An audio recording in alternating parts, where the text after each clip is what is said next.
Salut à tous, ici Bilal du 93 pour vous expliquer le fonctionnement de Bifrost qui est un trojan et qui vous permettra de utiliser, d'avoir le contrôle sur un PC distant après l'avoir infecté. Alors pour télécharger Bifrost c'est simple, voici le dossier du logiciel, je vous mettrai tout ça en ligne directement sur internet pour que vous puissiez avoir le logiciel pour vous et que vous puissiez également suivre l'introduction que je vais vous donner au cours de cette vidéo. Avant tout, vous devez créer un compte NoIP. Donc là, on va revenir en arrière. Voilà, donc vous allez sur noip.com, vous cliquez sur noip free et vous remplissez tout ce qu'ils vont vous demander de remplir, quoi, vous créez votre compte en gros. Une fois que c'est fait, vous allez dans la galerie Download ou bien vous allez sur Google et vous cliquez, vous marquez télécharger NoIP et vous téléchargez le logiciel NoIP. Voilà, vous l'installez sur votre PC. Une fois que vous avez votre compte et vous avez installé NoIP, vous allez sur vous connectez sur votre compte et vous allez sur New NoIP. Vous cliquez sur Add a Host.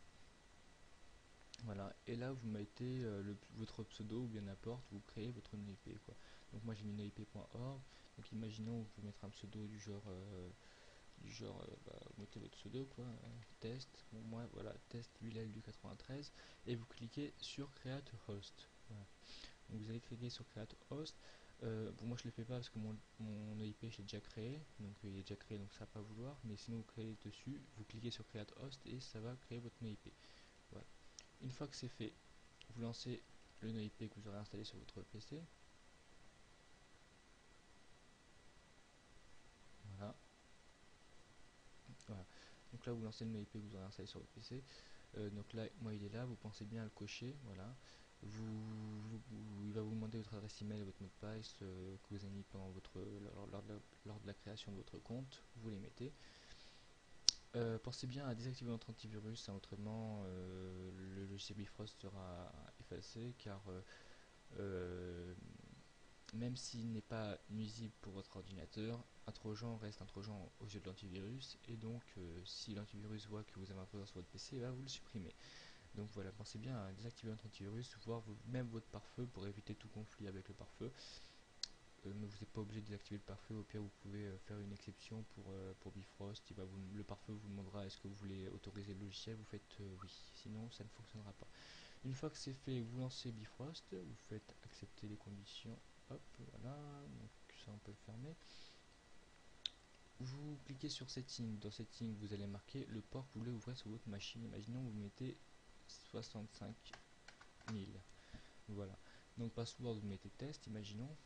Dans Builder, vous mettez votre NoIP. Donc moi, c'est test Bilal du 93.noip.org. Là, vous mettrez votre NoIP, bien sûr, que vous avez créé vous.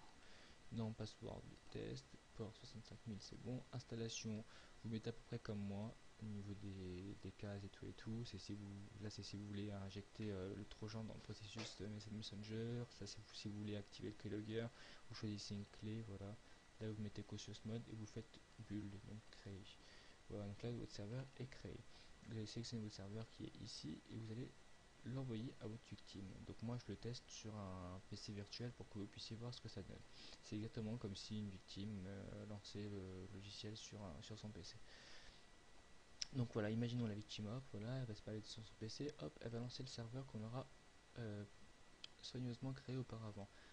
Voilà, donc notre Bifrost détecte qu'une machine a lancé le serveur.